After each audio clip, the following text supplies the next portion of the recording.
lupa subscribe, like, dan share. Oke. Kenal orang itu kan resiko.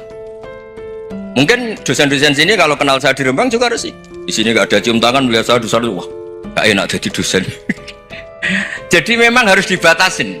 Sekiranya mungkin orang terus karena latamud dan nanawa ainaika ilham. Kamu jangan sering melihat orang lain yang mungkin secara lahir dapat nikmat yang lebih tinggi timbang Anda. Kalau kamu nggak bisa ngelola hati Anda bisa hasut, Anda bisa dengki. Paling tidak Anda bisa ada syukur. Saya itu sering didolani pejabat, juga sering melihat pejabat di TV-TV. Naik mobil aja ada yang naikkan. Bahkan kalau wudhu itu anduk aja ada yang bawa. Itu kalau yang nggak kuat, weh naik jadi pejabat. Ya makanya terus konstitusi Kiai itu mengatur, sudahlah mata kamu itu kamu batasin. Jangan melihat sesuatu yang potensi ya, potensi menjadikan Anda tidak syukur. Jadi saya mohon, ini memang konstitusi saya sebagai Kiai dari saya, tapi di hati saya tetap akrab. Saya doakan semua untuk UI, untuk semua orang Indonesia kita doakan. Kita ingin semuanya tambah baik, tambah. Tadi katanya mau naik kelas ya. Kalau naik kelas dari rumah saya niatkan mari mengkaji diroyah. Diroyah itu melogikakan riwayat. Jadi misalnya kita sering dengar Rasulullah SAW sering ngendikan kalian masuk surga itu bukan hanya berdasar amal, tapi berdasar anugerah Allah Subhanahu wa Ta'ala. Oke, kita sepakat amal kita, perilaku kita, ibadah kita andaikan dikompensasi dengan nikmat yang Allah berikan tentu tidak seimbang. Untuk membayar itu saja sudah lunas. Jadi Anda semua tidak berhak masuk apa? Surga. Sehingga di beberapa riwayat dijelaskan ada orang yang 500 tahun ibadah nggak pernah maksiat. Ditanya sama Allah, kamu masuk surga karena apa? Karena ibadah saya ya Allah. Ya sudah, surga kamu 500 tahun saja karena ibadah kamu 500 tahun. Ini cerita umur-umur orang dulu. Ya Allah, katanya surga engkau ini selamanya. Ya kalau yang selamanya itu rahmatku. Kalau amal kamu terbatas ya surganya sesuai amal kamu ya terbatas. Ya sudah ya Allah, berarti masuk saya surga saya ini karena fadl engkau, karena anugerah engkau. Itu namanya apa? Diroyah. Diroyah itu satu kajian analisis di mana kita percaya riwayat, tapi kemudian punya logika, punya diroyah. Ini penting supaya tauhid kita ini kuat. Jadi dulu ada orang yang sangat cerdas, namanya Jubair bin Mut'im. Dia saking cerdasnya, juga kaya, juga tokoh, dikirim sebagai delegasi pembebasan Asra Badrin, tawanan Badar. Kemudian pas datang ke Masjid Nabawi, Nabi delalah pas baca Wattur wa kitabim mastur. Sampai pada titik Nabi baca am khuliqu min ghairi syai'in am humul khaliqun. Apakah penciptaan yang sedemikian canggih itu dimulai tanpa perwujudan, tanpa sesuatu yang real, yang maujud? Orang itu langsung bersimpuh matur, ya Rasulullah saya Islam. Ada qalbi yatir, hampir hati saya, otak saya, pikiran saya itu terbang. Karena logika yang dibangun ateisme misalnya, kalau alam raya ini dimulai dari nihilisme, berarti logikanya apa? Al-adamu yakhluqu maujudan. Alam raya ini kan maujud, maujud itu ada. Kalau yang lebih dulu itu ketiadaan, berarti ketiadaan menjadi sebab kewujudan. Kalau dalam bahasa Arab itu al-adamu yakhluqu maujudan, sesuatu yang harusnya nggak jadi faktor karena ketiadaan menjadi faktor sesuatu yang nyata. Itu kan nggak masuk akal. Ya kalau alam raya ini ada al-adam sing yasbiqu maujudan, berarti alam raya ini al-adamu yakhluqu maujudan, sesuatu yang tidak ada menciptakan yang ada. Dengan logika itu terus kita ngaji. Diajari sama guru-guru kita, sifat dasar Allah itu maujud. Allahu maujudun qadimun. Terus masuk. Yang harus distatuskan pertama dari Allah itu apa? Maujud, wujud. Karena dengan wujud ini layak menjadi penyebab adanya alam raya ini. Sehingga ketika kita menolak faham nihilisme atau ateisme, faham tanpa Tuhan, tanpa pencipta awal, kita punya diroyah bahwa tidak mungkin ketiadaan ini menjadi sebab perwujudan alam raya ini. Itu am khuliqu min ghairi syai'in. Masa alam raya ini diciptakan tanpa sebab yang nyata, yaitu wajibil wujud. Siapa itu? Allah Subhanahu wa ta'ala. Begitu juga menyangkut sholawat. Orang boleh beda pendapat tentang redaksi sholawat. Ada yang sholli ala Muhammad, ala Sayyidina Muhammad, Nabi Muhammad. Monggo lah, masalah redaksi saja. Tapi setelah dianalisis, Nabi itu Pak Rektor jadi Nabi setelah Nabi Isa saking dihormatinya sampai dituhankan. Juga jadi Nabi yang ada cerita masih hangat, orang Yahudi itu bunuh Nabi. Jadi yang satu mendudukkan Nabi sedemikian tinggi sampai kayak Tuhan, yang satu menjatuhkan Nabi sedemikian rendah sampai dibunuh. Kayak apa susahnya jadi Nabi Muhammad SAW. Kemudian dengan gampang Hadaddin agama ini bikin syariat yang bernama sholawat. Redaksinya monggo lah sesuai tradisi masing-masing. Allahumma sholli ala Muhammad, Allahumma sholli ala Sayyidina Muhammad, ala Nabiyina Muhammad, monggo lah. Tapi yang jelas redaksi ini kalau didiroyah dikaji, Allahumma itu Tuhan, Tuhan itu pemberi. Wa Muhammadun wa in jalla qadruh abdun min ibadi. Muhammad apapun tinggi derajatnya tetap berstatus hamba.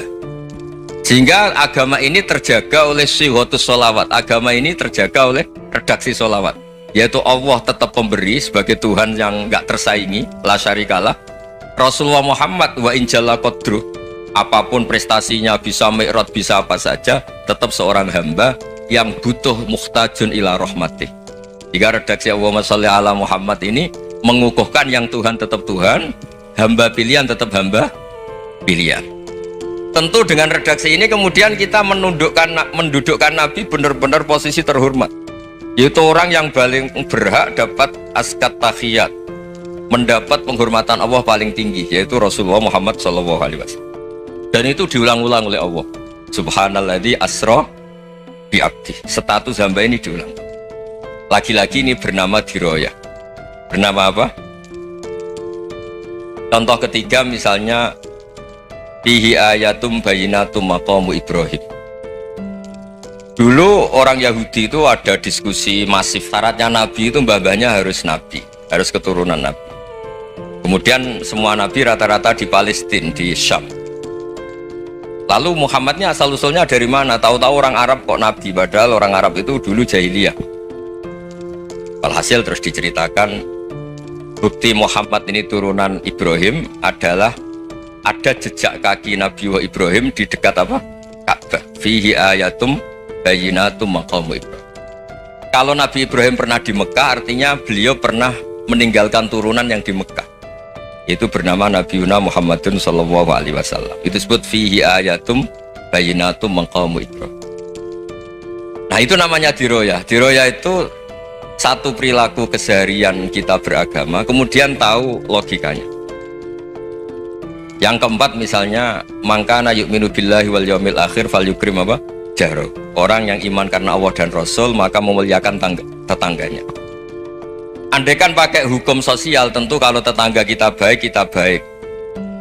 Kalau kurang baik kok kurang penggawean kan gitu.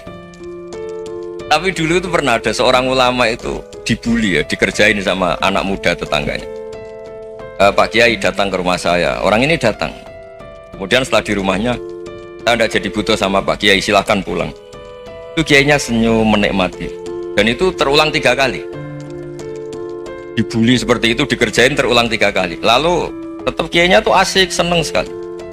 Lama-lama pun dia ini tanya, kenapa engkau tidak tersinggung? Padahal saya kerjain sampai 3 kali, tak undang, terus tak suruh pulang, tak undang, tak suruh pulang. Kata Kiai tadi, yang memerintahkan baik sama tetangga itu Allah. Jadi saya nikmati ketika bisa baik sama Anda. Tidak ada urusannya dengan perilaku Anda yang menolak saya. Nah itu terus kita tahu, memang motifnya kita baik sama tetangga karena iman sama Allah dan Rasul, bukan hukum kompensasi sosial. Jadi kalau mau diteruskan Pak Rektor, saya ngajar di sini ya karena perintah Allah, itu orang alim harus ngajar, bukan karena perintah Rektor. Kalau diteruskan.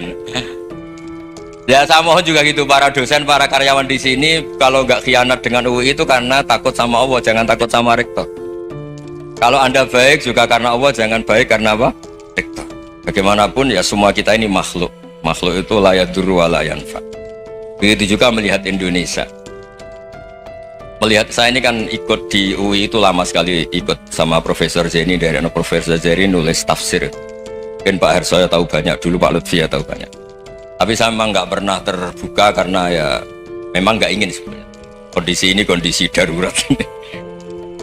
Sehingga saya tahu cara berpikir Profesor Zaini, ya tahu komitmen beliau pada UI, dan pendiri UI memang ya banyak yang dari tokoh NU, Muhammadiyah, dari tokoh-tokoh ormas yang lain memang didirikan banyak orang. Hingga UI memang nggak milik ormas apa tertentu.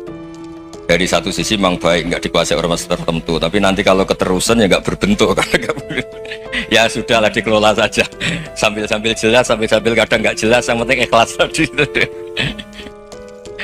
Karena kalau terlalu asobia itu jadi repot.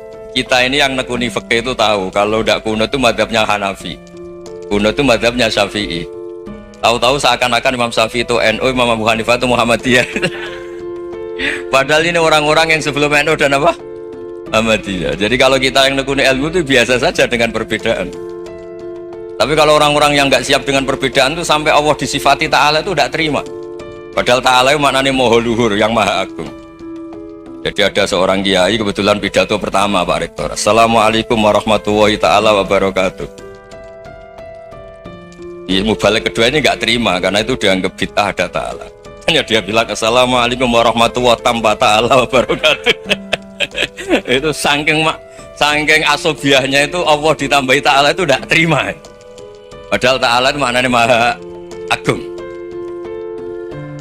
Nah itu kan jadi repot kalau asobia gitu. Kalau kita ngadepi perbedaan itu biasa saja. Karena kita mungkin bacanya banyak, lihat hal-hal seperti itu ya. Berkuahnya nggak jelas itu menjadi orang tuh bijak. Ini sekarang nakal, jangan-jangan nanti jadi orang baik. Yang sekarang baik, jangan-jangan suatu saat jadi tidak baik. Semua orang introspeksi. Nggak ada jaminan kalau kita sekarang baik akan baik terus. Nggak ada jaminan kalau kita sekarang buruk akan buruk terus. Sehingga terus banyak kiai-kiai bijak tuh memang lahirnya nggak tegas, tapi nggak tegas itu yang menjadikan bijak, karena sama-sama mungkin. Itu yang disebut laisa laka minal amri syai'un aw yatuba alihi mau yu'adzibum, itu tidak wilayah kamu. Ketika Allah mengomentari orang munafik juga wa yu'adzibal munafiqina insya'a aw yatub, bisa saja ada yang disiksa, bisa saja ada yang dikasih tobat. Karena pola yang kita analisis itu semuanya menurut kita, bukan menurut kemaslahatan orang apa. Saya punya sekian contoh cerita orang yang sowan kiai baik-baik, mungkin bawa gula atau salam damla, tidak tahu lah, itu tidak mesti jadi wali. Tapi Kalijogo yang kenal Sunan Bonang itu kenalnya itu karena ingin begal. malah jadi wali deh. Tapi tidak usah dicoba. Umar itu nyari Nabi itu mau dibunuh, tapi malah tobat jadi orang baik. Jadi ini penting ngaji ya, supaya tidak tegas itu, tidak jelas itu kadang baik. Nah termasuk saya juga termasuk dia yang milih tidak jelas. Saya sering gojlok gini, Fajar Hadili ini murid-murid saya sering saya gojlok. Kalau semua sistem pendidikan kayak kampus, kayak UII, kayak UIN semuanya, itu sistem yang bagus karena tertib, jam kuliahnya jelas, mata kuliahnya jelas. Kalau di pesantren itu Pak Harso itu nggak tertib, tapi justru itu enak, ketemu di jalan orang berani tanya. Nah ini kalau mbak-mbak misalnya menstruasi, mau belajar haid nunggu semester berapa baru tahu. Itu bisa sekian tahun nggak sholat karena nunggu pelajarannya baru diterangkan. Mau haji juga gitu, nunggu mata pelajaran haji. Kalau nggak jamnya nggak mau dosennya ngajarin. Nah, kalau kiai kan nggak, ketemu di jalan tanya dijawab, jam berapa juga dijawab. Artinya Indonesia itu berkah, ada sistem kampus yang tertib. Ya semoga termasuk tertib gajinya. Tapi tertib gajinya itu juga sebenarnya rugi. Saya sering ada pegawai negeri, Gus tolong doain saja di PNS enak saja, gajinya tetap. Kata saya nggak mau kalau gaji saya tetap. Kok bisa Gus, enak tiap bulan mesti dapat gaji, kalau tetap nggak naik-naik kata saya. Kalau kiai gajinya nggak tetap, tapi di atas yang tetap kata saya. Artinya Indonesia itu berkah. Kalau semuanya pakai sistem pendidikan setertib ini, orang mau tanya haid ya nunggu pelajaran haid, bab haji ya nunggu pelajaran haji. Tapi kalau ketemu kiai itu enggak, ya semuanya. Saya pernah di pasar, Gus mau tanya apa? Anak saya keluar darah terus gini-gini, padahal biasanya haid hanya 7 hari gini-gini. Ya sudah, kembalikan ke biasanya, rudat ilal adat. Itu enggak usah sowan ke rumah, juga enggak registrasi dulu, enggak daftar dulu. Ya ini enggak nyindir cerita saja. supaya ini bukti koalisi beneran. Jadi saya yang kiai nggak tertib jam, koalisi sama yang tertib jam.